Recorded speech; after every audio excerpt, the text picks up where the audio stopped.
Daniel Mérian se souvient tous de vous quelques jours après les terribles attentats de 2015. On regarde cette image qui avait fait le tour des réseaux sociaux. C'est très important d'apporter des fleurs à nos morts. C'est très important de voir plusieurs fois le livre d'Hemingway, Paris est une fête. Parce que nous sommes une civilisation très ancienne et nous porterons au plus haut nos valeurs. Elle s'appelle liberté, égalité, fraternité. Et nous fraterniserons avec 5 millions de musulmans qui exercent leur religion librement et gentiment. Et nous nous battrons contre les 10 000 barbares qui tuent, soi-disant au nom d'Allah. Vous êtes fait connaître après cette vidéo qui a été reprise par un internaute, Karim Boukarcha, qui a ensuite lancé un mouvement des fleurs pour Daniel.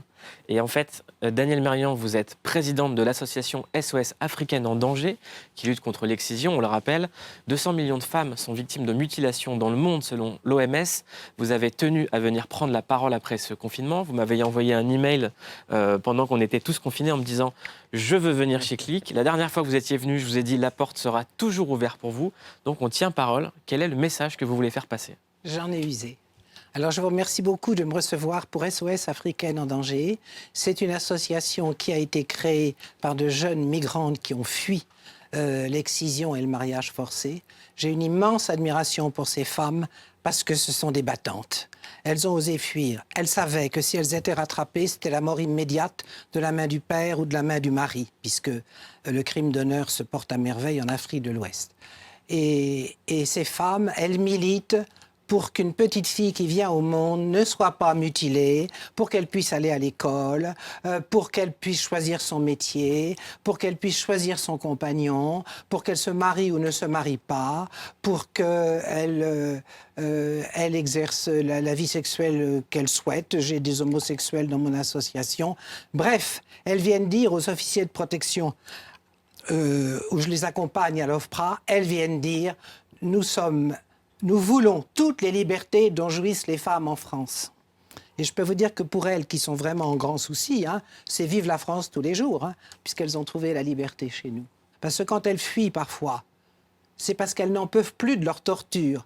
Non seulement ils les violent, les vieux polygames, mais ils les torturent. Elles sont pleines de cicatrices. Il y a un jour où elles s'enfuient. Et malheureusement, il y en a très peu qui ont pu fuir avec leur petite fille. Vous imaginez ce que sont leurs cauchemars. Donc, l'objet de SOS Africaine en danger qu'elles ont créé à la suite d'un groupe de parole, c'est Africaines en danger, ce sont leurs petites filles restées au village. Et donc, l'objet de l'association, c'est pas tant ce que je fais en France, c'est ce que nous voulons faire en Afrique. Et je vous remercie de me recevoir pour que je puisse vous dire où on en est de notre programme. Notre programme, c'est de faire circuler 10 school bus transformés moitié en dispensaires mobiles, moitié en cybercentre, dans les 10 pays d'Afrique de l'Ouest dont elles sont originaires. Et actuellement, nous avons donc choisi comme pays pilote le Sénégal.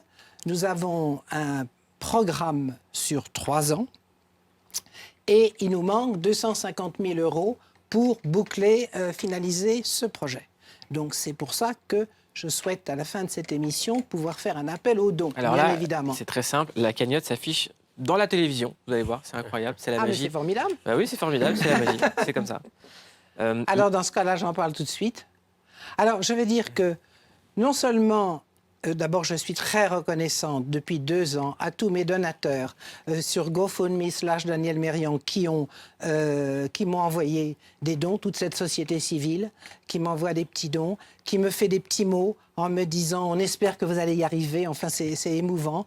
Maintenant, je voudrais aussi faire un appel aux bailleurs de fonds, aux gros, si j'ose dire, les associations, les fondations, les entreprises. Pourquoi je dis ça? Parce que l'excision est la mère d'un nombre considérable de maux physiques. Toutes les femmes qui meurent en couche, c'est directement la suite de l'excision. D'autre part, les règles sont atroces pendant 8 jours. Elles ne peuvent pas mettre un pied par terre. Donc, sur le plan économique, que la moitié de la population dans ces pays, les femmes, ne puissent pas le quart du mois travailler normalement, c'est complètement aberrant sur le plan économique, surtout depuis le temps qu'on dit que l'avenir de l'Afrique, ce sont les femmes. Donc je pense que les entreprises devraient m'aider à éradiquer ce fléau. Et Vous savez, quand je leur demande, est-ce que vous savez qu'en France, le docteur Foldès, à qui on devrait élever des statues, et l'urologue français qui a mis au point la réparation du clitoris, quand je leur demande, est-ce que vous savez qu'ici, vous pouvez vous faire réparer, une étudiante en 4e année de médecine de Guinée n'en savait rien. Ça ne m'étonne pas avec M. Comté.